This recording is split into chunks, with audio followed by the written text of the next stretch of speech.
คนอันนี้คือเมคอัพถ่ายจากกล้องมือถือสีมันเป็นอย่างนี้เลยทุกคนมันละมุนมา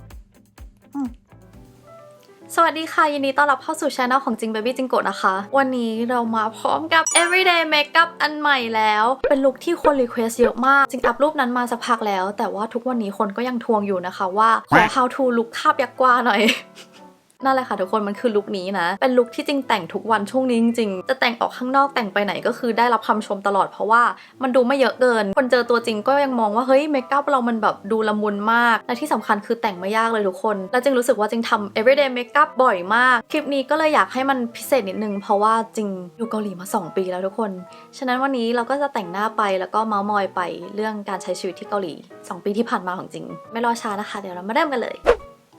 มาคบกันหน้าสดนะคะจะให้ดูสภาพผิวจริงช่วงนี้ก่อนหลายๆคนจะชอบคิดว่าพอมาอยู่เกาหลีผิวจะดีขึ้นเหมือนสาวเกาหลีอะไรอย่างงี้ใช่ไหมแต่จริงอะเคยบอกไปหลายรอบมากๆแล้วว่าตั้งแต่จริงมาอยู่เกาหลีเนี่ยสภาพผิวจริงก็คือผิวพังบ่อยมากนะคะสิวที่ไม่เคยขึ้นมาก่อนก็แบบขึ้นก่อนหน้านี้จริงก็คือแบบมี breakout เยอะมากกว่าสิวจริงจะหายคือใช้เวลาเป็นเดือนนะคะแล้วคือพอหายเนี่ยก็มีทิ้งรอยเยอะแยะไปหมดเลยฉะนั้นเดี๋ยววันนี้จริงจะลงเป็นเซรั่มตัวนี้นะคะ Nivea Luminous 630ตัวนี้เป็นเซรั่มใหม่จาก Nivea เลยจริงๆเขามี3สูตรนะคะสูตรที่จริงใช้เป็นขวดสีเขียว Post Acne Marks เหมาะสำหรับคนที่มีผิวมันหรือว่ามีรอยสิวแบบจริงเป็นต้นกลไกการทำงานของเซรั่ม Nivea Luminous 630เนี่ยคือเขาจะมีอยู่3พลังนะคะเป็น triple action 1คือลดเลือนรอยดำจากสิวที่ฝังลึก2ทำให้ผิวเรียบเนียนแล้วก็3คุมมันผิวตลอดวันแล้วตัวนี้ถ้าเราใช้ต่อเนื่องกัน2สัปดาห์ก็จะทำให้ผิวกระจ่างใสขึ้นแล้วก็เรียบเนียนขึ้นตัวนี้เนื้อเซรั่มเขาจะมีความบางเบานะคะทาไปแล้วจะรู้สึกสดชื่นผิวและเขาจะมีความฉ่ำมากส่วนผสมหลักของเซรั่มตัวนี้จะมีสาร Luminous 630นะคะเป็นเอกสิทธิ์เฉพาะของ Nivea ที่เขาคิดค้นมากกว่า10 ปีเลยซึ่งตัวนี้เนี่ยก็จะช่วยลดรอยดำที่ฝังลึกนะคะแล้วก็จะมีซาลิซิลิกแอซิดที่ช่วยดูแลเรื่องสิวแล้วก็คุมมันผิวนะคะแล้วคือเนื้ออันเนี้ยพอเขาซึมไปปุ๊บก็คือหายไปอย่างนี้เลยนะคะไม่ทิ้งคราบไม่ทิ้งความเหนอะอะไรไว้การใช้สกินแคร์ช่วยลดรอยสิวเนี่ยต้องให้เวลากับเขานิดนึงนะคะเพราะว่าบางรอยอาจจะอยู่ฝั่งลึกแต่เซรั่ม Nivea Luminous 630เนี่ยเขาเคลียร์ทุกจุดลึกถึงต้นตอเห็นผลภายใน2 สัปดาห์อย่างจริงใช้อย่างเงี้ยก็รู้สึกว่าจุดด่างดำดูจางลงแต่ก็แนะนำให้ใช้ต่อเนื่องทั้งเช้าแล้วก็ก่อนนอนเลยนะคะถ้าทาตอนเช้าเนี่ยอย่าลืมทากันแดดทับด้วยอันนี้ทุกคนเป็นเซรั่มที่เหมาะกับคนผิวมันแบบทองแท้นะคะเพราะว่าพอทาไปเนี่ยเขาซึมไวมา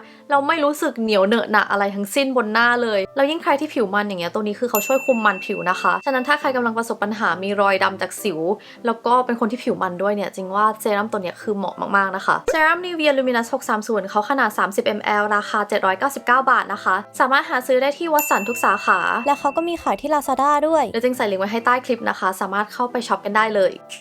work จริงเสร็จแล้วเดี๋ยวจะลงครีมกันแดดนะคะตอนนี้เกาหลีกำลังเข้าฤดูใบไม้ร่วงแล้วอากาศจะแห้งมากนะคะไม่ว่าตัวเองจะแบบสภาพผิวแบบไหนก็ควรทาอะไรที่มันให้ความชุ่มชื้นด้วยนะคะไม่งั้นเวลาแต่งหน้าอย่างงี้เมคอัพอาจจะไม่ดูแบบแนบไปกับผิวหรือว่าเมคอัพไม่ติดทนแต่มาเริ่มจากการลงงานผิวก่อนนะคะช่วงนี้จริงจะใช้คุชชั่นนี้บ่อยมากเพราะว่าต้องการให้ผิวดูโกลว์สวย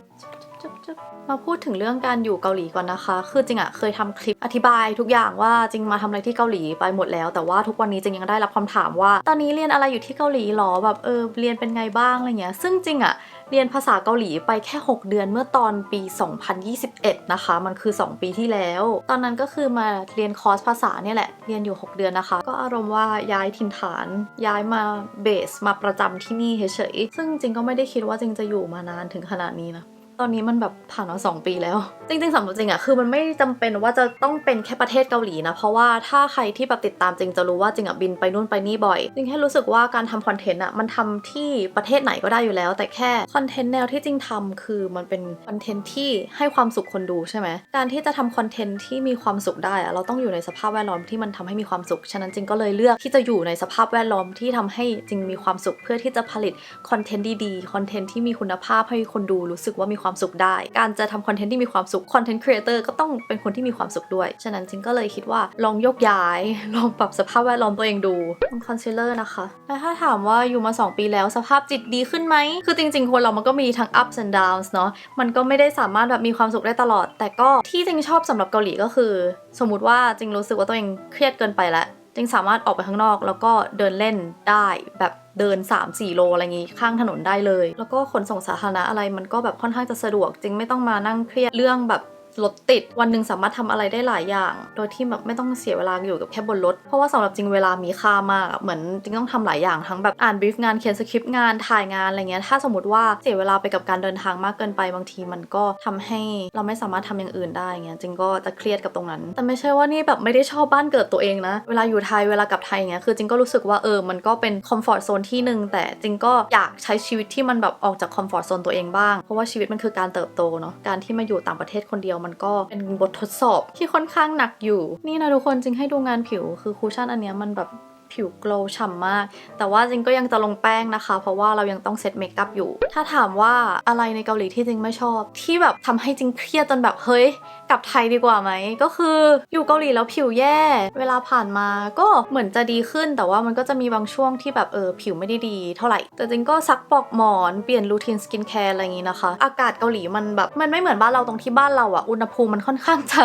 ะร้อนแบบมั่นคงแต่ว่าเกาหลีอย่างนี้บางทีก็พอหน้าร้อนล่าสุดอย่างเงี้ยคือร้อนมากแล้วก็เนี่ยจริงกลับมาเกาหลีเมื่อไม่นานมานี้ก็อากาศหนาวแล้วอะไรอย่างนี้ซึ่งผิวคนเราเนี่ยถ้าเจออุณหภูมิที่แบบขึ้นลงอะไรเงี้ยมันก็สามารถทำให้ผิวช็อกแล้วก็มีปัญหาผิวใดๆตามมาได้แล้วถ้าใครคิดว่าน้ำเกาหลีเนี่ยมันจะทำให้ผิวเราใสอันนี้ก็ไม่ใช่เรื่องจริงนะคะคนต่างชาติที่มาอยู่เกาหลีหลายๆคนคือหลายคนก็หน้าแหกเพราะว่าน้ำมันไม่ได้ถูกกับผิวเขาอย่างจริงๆจริงใส่ฟิลเตอร์ทุกอย่างเลยนะทั้งแบบว่าก๊อกน้ำล้างมือซิงค์ล้างจานแล้วก็ชาวเวอร์เฮดอะไรเงี้ยแต่ข้อดีก็มีนะเพราะว่าอย่างที่เกาหลีอ่ะพวกคลินิกผิวเนี่ยมัน accessible มากแทบจะมีอยู่ทุกที่ทุกย่านอะไรอย่างงี้เลยฉะนั้นถ้าใครมีปัญหาผิวเขาก็สามารถไปฉีดสิวไปทำสวยของเขาได้คอนทัวร์หน้านะคะแต่ก็ไม่ใช่ว่าคนเกาหลีทุกคนเขาจะแบบเข้าคลินิกขนาดนั้นแล้วก็ฉีดผิวนะเพราะว่าจริงก็รู้จักคนที่ไม่ต้องทำอะไรเยอะแยะกับหน้าแล้วผิวเขายังดูดีเพราะว่าเป็นกรรมพันธุ์เขาอะสกินแคร์ไม่ต้องทาหน้าไม่ต้องล้างแต่ผิวยังดูดีอะแบบสิวไม่ขึ้นนะคอนทัวร์หน้าแล้วก็อย่าลืมคอนทัวร์เหนียงนะคะส่วนพวกทำสวยอะไรเงี้ยคือมันก็มีบางอย่างที่แบบถูกกว่าไทยนะคะเช่นเรื่องฉีดผิวอะไรเงี้ยถ้าสมมติว่ามันเป็นตัวยาของเกาหลีอะไรอย่างงี้มันก็ถูกกว่าแน่นอนอยู่แล้วแต่อย่างจริงนี้จริงเคยฉีดแค่รีจูรัน2 รอบนอกนั้นไม่เคยฉีดอะไรเลยเพราะว่าหน้าจริงแบบช้ำง่ายแล้วจริงต้องใช้หน้าโชว์หน้าสดอะไรเงี้ยก็ไม่ค่อยมีเวลาไปฉีดเท่าไหร่เดี๋ยวจะเขียนคิ้วนะคะถ้าใครดูคลิปแต่งหน้าจริงจะรู้ว่าจริงชอบปัดขนคิ้วก่อนเนาะแล้วจริงจะบอกว่าเมื่อไม่นานมาเนี่ยจริงเพิ่งรู้ว่า Can Make ที่ไทยเลิกขายเบอร์5แล้วจริงใช้แค่เบอร์5จริงต้องการคำตอบมากเลยเพราะว่า Can Make เป็นคนส่งคอนซีลเลอร์นี้มาให้จริงแล้วจริงใช้ตั้งแต่ครั้งแรกแล้วจริงก็ชอบมากจริงก็ใช้มาเรื่อยๆคนก็ซื้อตามจนมันแบบโซลด์เอาท์แล้วอยู่ๆ Can Make ก็ไม่ขายแล้วตลับล่าสุดที่จริงซื้อมาเนี่ยคือจริงไปซื้อที่ฮ่องกงมาแล้วเนี่ยที่ปัดขนคิ้วเนี่ยพอจริงชอบพอจริงใช้ Can Make ก็เลิกขายอีกแล้วอ่ะ Can Make ตอบจริงทีว่าทำไมทุกอย่างที่จริงชอบใช้มันถึงเลิกขายล่าสุดจริงก็ลองของ Etude อันนี้มาสีมันไม่ค่อยแอชเท่าอันนี้แต่ว่าก็พอถูถ่ายได้เนื้อฟอร์มูล่าใดๆก็โอเคแล้วยิ่งตอนนี้จริงมีหน้าม้าคิ้วก็ไม่ควรเข้มเกินไปนะคะ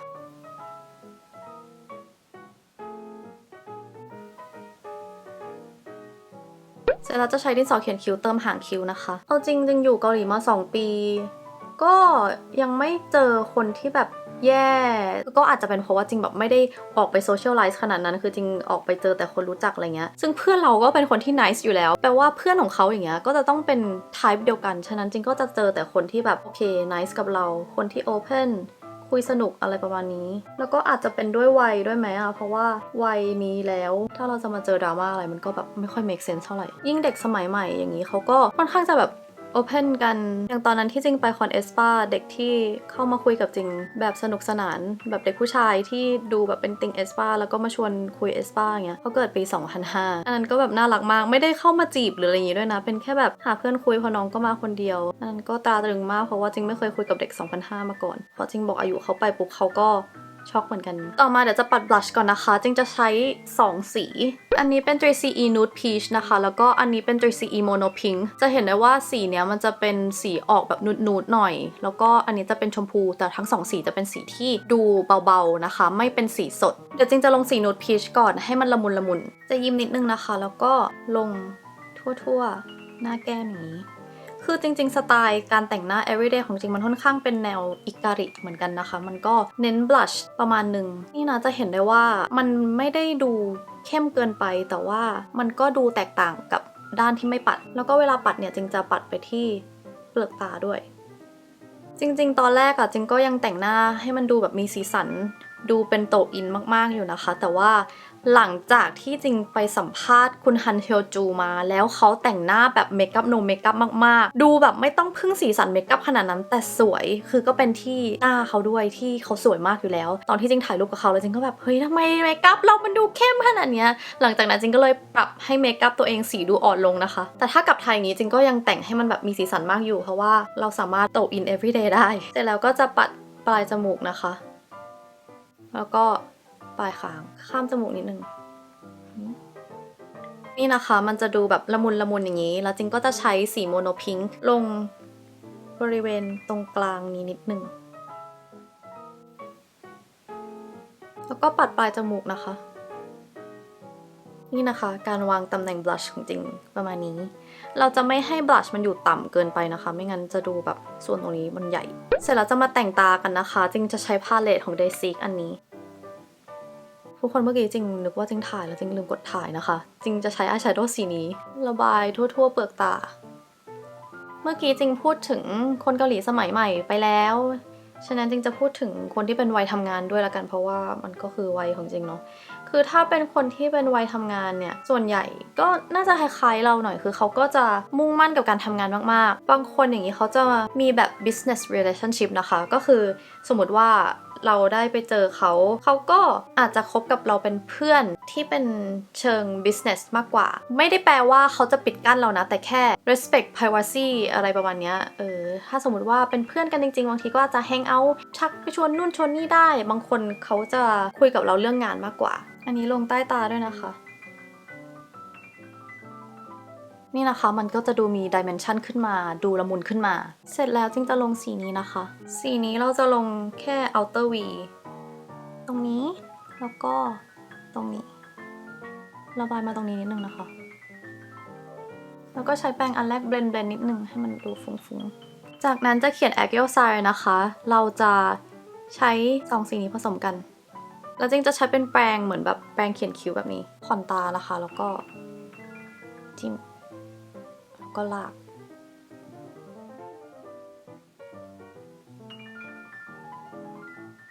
นี่นะคะมันก็จะดูเป็นธรรมชาติ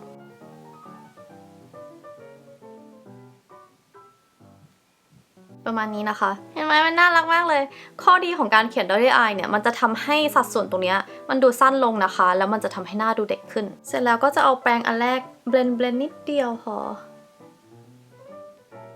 แล้วก็เพื่อให้ Dolly Eye ดูเป็นธรรมชาติแล้วก็ใต้ตาดูไบรท์ขึ้นนะคะจริงก็จะใช้2สีนี้นะคะเป็นสีแมตต์อันนี้ที่มันเป็นสีอ่อนนี่เราจะลงบริเวณใต้ตาแบบนี้นี่นะคะมันจะดูแบบใต้ตาสดใสขึ้นแล้วก็ดูเป็นธรรมชาติด้วยถ้าเราไม่ระบายตรงนี้ให้เขาสดใสเนี่ยบางทีเราเขียน Dolly Eye ไปมันจะดูไม่คลีนนี่นะคะงานอายแชโดว์เสร็จเรียบร้อยแล้วเดี๋ยวจริงจะดัดขนตาปัดมาสคาร่านะคะการดัดขนตาเนี่ยเราก็จะดัดจากข้างในโคนอย่างนี้แล้วเราก็ค่อยๆยกเขาขึ้นมายกมือตัวเองขึ้นมานะคะทุกคนอย่างนี้จริงดัดทีเดียวได้เลยนี่สำหรับมาสคาร่าจริงจะปัดมาสคาร่าสีน้ำตาลนะคะการปัดมาสคาร่าน้ำตาลเนี่ยมันจะทำให้เมคอัพดูเป็นธรรมชาติมากๆนะคะแต่ว่าเรายังดูมีขนตาที่สวยและงอนเด้งอยู่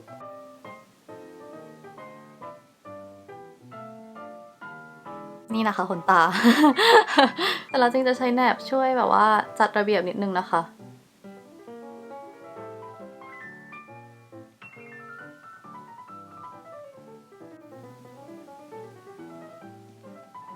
ประมาณนี้แต่แล้วก็จะปัดขนตาล่างนะคะใครที่ไม่ชอบปัดขนตาล่างไม่ต้องปัดก็ได้นะแต่ว่าจริงชอบให้มันแบบขนตาฟูๆ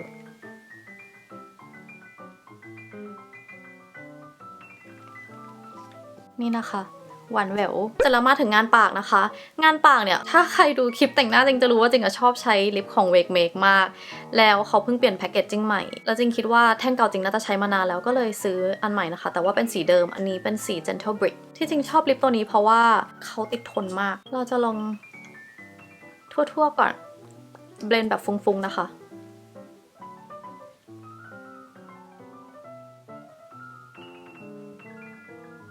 ดูเป็นธรรมชาติสุดๆแล้วจะลงเป็นตัวนี้นะคะอันนี้เป็น Roman Lasting Melting Balm เบอร์ 5 นะคะสีนูกาแซนอันเนี้ยมันจะเป็นแบบอารมณ์เหมือนลิปมันลิปบาล์มแต่ว่ามีสีแล้วก็วาวๆสวยๆแบบนี้คือมันจะไม่ได้วาวเท่ากลอสนะคะแต่ว่ามันฟีลกูดมากเวลาทา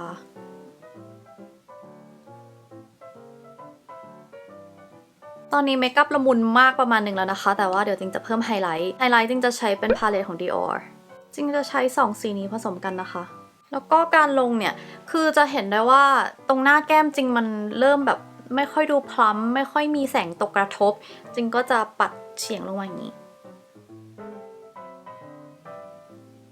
ให้ดูมีแสงกระทบหน้านะคะแต่ถ้าสมมติว่าใครที่เป็นคนแบบหน้ามีวอลลุ่มสวยมากอะคือเขาไม่ต้องปัดไฮไลท์ตรงนี้เขาก็ยังดูฉ่ำอะทุกคนนี่นะคะโอ้ยน่ารักมากเดี๋ยวปัดอันนี้เสร็จแต่งหน้าเสร็จแล้วก็เดี๋ยวเราจะเมาท์มอยกันต่อนะคะทุกคนแล้วก็เรื่องการปัดไฮไลท์เนี่ยถ้าใครเป็นคนที่ผิวดูไม่เรียบเนียนพยายามปัดไฮไลท์แบบไม่ต้องเยอะเกินไปนะคะเพราะว่าการที่เรามี texture บนผิวเรายิ่งไปปัดไฮไลท์เนี่ยบางทีมันจะไปเน้นให้เห็น texture บนผิวชัดขึ้นอาจจะปัดเป็นแค่โหนกแก้มปลายจมูกอะไรอย่างนี้ก็พอแต่ว่าตอนนี้จริงขอแบบแรบตรงนี้นิดนึงนะคะตอนนั้นจริงไปออกงานแล้วช่างแต่งหน้าแบบปัดตรงนี้ให้แล้วจริงคิดว่ามันก็ทำให้แบบแก้มดูมีแบบวอลลุ่มขึ้นมาเวลาแบบหันไปนู่นนี่มันก็จะแบบดูมีแสงกระทบลงปลายจมูกหน่อยลงปลายคางด้วยอะไรประมาณนี้นะคะ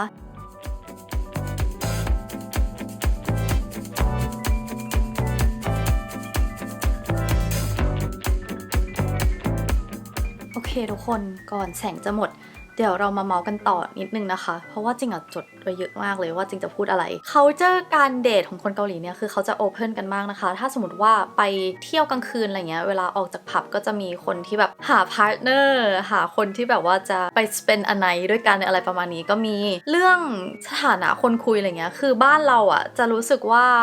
ก่อนจะเป็นแฟนจะต้องคุยกันหลายเดือนบางคนก็คุยเป็นปีแต่ไม่ได้คบก็มีใช่ไหมแต่ว่าที่เกาหลีอย่างเงี้ยสถานะคนคุยเหมือนมันไม่ใช่สิ่งที่คอมมอนกับเขาขนาดนั้นอะถ้าสมมติเขาปักใจว่าจะคบกับคนนี้ก็คือจะคบอาจจะมีคุยกันนิดนึงแต่ก็มันไม่ได้ยื้อไปเป็นปีขนาดนั้นเอาดีๆอะไรคือสถานะคนคุยอะสถานะคนคุยเราสามารถทำได้มากแค่ไหนอะจับมือได้ไหมกอดได้ไหมอะไรเงี้ยแต่ว่าถ้าสมมติว่าเราจับมือได้เรากอดได้อันนั้นมันไม่ควรจะเป็นสถานะคนคุยป่ะอันนั้นก็ควรจะเป็นแฟนป่ะเพราะว่าเราทำได้แค่คนเดียวแต่ก็แล้วแต่ว่าคนจะคิดยังไงเนาะแต่ว่าเขาเจอการเดทที่เกาหลีเนี่ยคือเขาค่อนข้างจะโอเพนกับสกินชิพนะคะในที่ Public นี้เราอาจจะเห็นคู่รักที่เดินจุงมือกอดกันจูบกันอะไรเงี้ยก็คือเป็นเรื่องปกติมากๆแล้วก็จะพูดอีกทีว่าเวลามาเกาหลีแล้วเจอผู้ชายข้างทางอยู่ๆมาขอเบอร์คือมันก็อาจจะมีคนที่ตั้งใจมาจีบจริงๆก็มีแต่ว่ามันก็จะมีคนที่เขาแค่มองหาคู่นอนของคืนนั้นนะคะบางทีเราแบบใส่หมวกปิดแมสไม่เห็นหน้าด้วยซ้ำเขาเดินจากข้างหลังแล้วเขาก็ทักแบบชวนไปนู่นไปนี่อะไรเงี้ยอันนี้ก็มีเยอะมากฉะนั้นก็ระวังด้วยนะคะแล้วก็ถ้าใครไม่เคยดูวล็อกจริงเนี่ยจริงเคยมีพูดไปนะคะว่าจริงโดนสต็อกจนถึงแบบหน้าที่พักอะไรเงี้ยไม่ว่าจะไปไหนถ้ามีคนเข้ามาทักอะไรอย่างเงี้ยเราก็ต้องใช้ไหวพริบในการดูนิดนึงคนที่น่ากลัวมันก็มีอยู่สภาพแวดล้อมทั่วไปเนี่ยอย่างแรกเลยคือก็ยังบอกเหมือนเดิมว่าโซลอย่างเงี้ยเป็นเมืองที่แฮงเอาท์สนุกมีกิจกรรมให้ทำนู่นนี่มีคาเฟ่มีร้านมีเวิร์กช็อปอะไรมากมายแต่ถ้าสมมติว่าอยู่คนเดียวจริงๆแล้วก็ไม่ได้มีคนรู้จักขนาดนั้นนะอาจจะเหงาได้นะคะจริงเคยพูดไปเหมือนกันอันนี้เพราะว่าชาวต่างชาติที่มาอยู่อะไรเงี้ยก็มีหลายคนที่ depressed เหมือนกันจริงแบบก็ยังเห็นใน TikTok อยู่ฉะนั้นถ้าสมมติว่ามาแล้วก็ make friends กับคนนู้นคนนี้แล้วก็มีสังคมออกไป socialize อะไรเงี้ยก็สนุกแล้วก็อย่างเรื่องภาษาเกาหลีเนี่ยจริงคนพบว่าตอนที่จริงเรียน6 เดือนจริงก็โอเคเก็บเกี่ยวความรู้ได้ประมาณนึงแล้วแต่พอหลังเรียนจบแล้วได้ใช้ชีวิตจริงๆก็คนพบว่าจริงเรียนรู้ได้ไวกว่าตอนที่เรียนในคลาสเรียนนะคะเหมือนพอได้ใช้ชีวิตจริงๆมันได้ใช้จริงๆแล้วเราก็จะเจอคำศัพท์ที่เราอาจจะไม่ได้เจอในคลาสเรียนอะไรเงี้ยแล้วเรามาเปิดดิกเองเราก็เลยจำตรงนี้ได้2 ปีก็ประมาณนี้นะคะจริงคิดว่าจริงก็โตขึ้นพอสมควรเลยเพราะว่าพออยู่คนเดียวมันมีความรับผิดชอบเยอะมากมันก็เป็นการฝึกให้เป็นผู้ใหญ่จริงคิดว่าตอนนี้จริงก็น่าจะเริ่มเป็นผู้ใหญ่คิดว่าเป็นผู้ใหญ่แล้วก็ประมาณนี้แหละทุกคนแผนในอนาคตต่อไปจะเป็นยังไงโปรดติดตามตอนต่อไปโอเคทุกคนและนี่ก็เป็น Final Look นะคะเป็น Finish Look ยังไงก็หวังว่าทุกคนจะชอบลุคนี้แล้วก็แต่งตามกันได้นะคะช่วยกดไลค์กันเยอะๆนะคะเพราะว่าลุคนี้เป็นลุคที่จริงชอบที่สุดก็เลยหวังว่าทุกคนจะชอบเหมือนกันยังไงก็อย่าลืมคอมเมนต์เม้าท์มอยกันนะคะแล้วไว้เรามาเจอกันคลิปหน้าค่ะบ๊ายบาย